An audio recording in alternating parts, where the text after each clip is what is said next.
Mana shunaqa chiroyli sanuzul eski holatda qanaqa edi? Ko'rmoqchi bo'lsanglar, videoni o'tkazib olmanglar, oxirigacha ko'ring. Bizda demontaj titan olib tashaladi, devor olib tashaladi, boshqa yerdan gips karton olib, cho'tga kafil qilinadi. Mana bu yerga teshuv devorlar hammasi tekislanadi. Bu yo'lga masalalar hammasi hal bo'ladi. Biraz turinglar, endi bitkazamiz. Qani ketdi.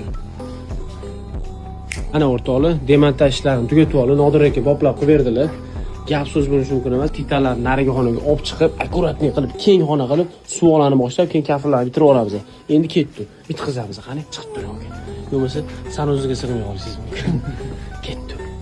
O'rtoqlar ko'rishingiz mumkin, qanaqa holatda, qanaqa holatga olib kelib qo'ydi. Pergolotlarni gips kartondan qildi, polni nishalarni ishlab oldi. O'zimiz mana bu yerda nariga xonaga yorug'lik tushishi uchun qo'yardi.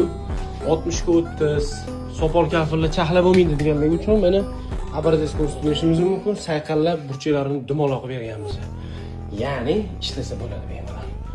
Yo'g'imizda dush qo'yganmiz, yo'g'imizda mitas, kir mashina, yo'g'imizda nisha bor edi esingizda bo'lsa, mana hozir mana chiroqni o'chiramiz. Ko'rasizlar? Mana yorug'lik bu yoqqa tushib turibdi. Xizmatda bo'lsangiz turasizlar. Shaxtar servisga. Qalay chiqibdi? Kommentariyada fikringizni qoldiring.